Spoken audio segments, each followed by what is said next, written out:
How can we analyze according to types, forms, causes, and consequences of the policy if we ignore the corruption of the country? The infographics talk about the Colombian crisis.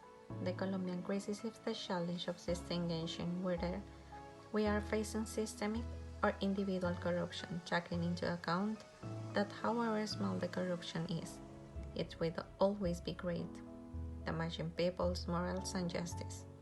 We currently find many types of political corruption. Systematic corruption has an integrated and essential aspect of the economic, social, and political system and is related in a large field of power. Individual corruption occurs irregularly and therefore does not threaten control mechanisms. Great political corruption impedes political decisions of manufacturers. Political corruption is when the rules and regulations are abused by the rules, ignored, and even adapted to their interests. And small corruption daily takes place at the end of the political implementation, where public officials meet with society. We can observe political corruption in different ways. Influence, traffic, conflict of interest, manipulation by people's silence, among other things. The possible causes of the current Colombian crisis are personal greed, decrease in personal ethics, regulation and inefficiency in controls before identities, slow judicial process. Between 2018 and 2019, the crisis focus on corruption was increased by 69%, representing the largest increase in history regarding the issue. Colombia has been affected by corruption for several years. The Association of Certified Fraud Examiners has informed the nation as the third most corrupt country in the Latin American region, where corruption is most seen in the banks, financial institutions, governments, and manufacturing industries. The previous questions were made to 5 people in different places in Colombia. The questions were the following. What do you think of the Colombian crisis?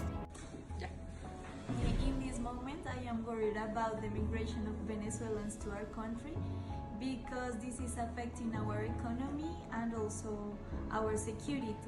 In this moment, there are 5 million of Venezuelans in our country, and this is also affecting us because they are taking our jobs. So this is affecting not only our global context, but also our society. Do you consider that your way of acting with your environment is adequate to improve the situation in the country?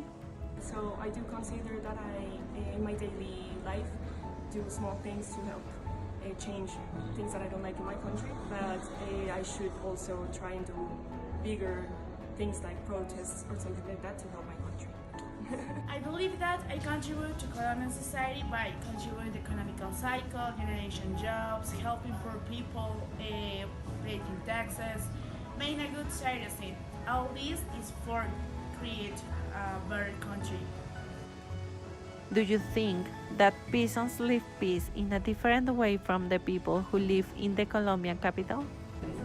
I think that the Colombian farmers live the conflict in a very different way from the people who live in the urban zone. This is because in the rural zone, they have less security, they have less policemen to help them with the security. So they start buying. I think that the government doesn't guarantee the same things to the farm people than they guarantee the things to the people that live in the cities.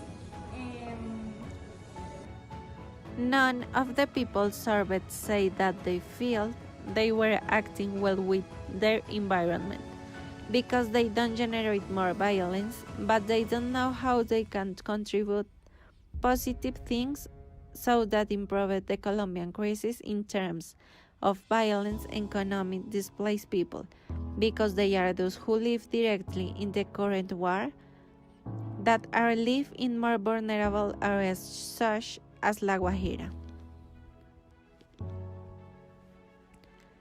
To conclude, the people of the capital are interested and they are aware of the current situation in Colombia.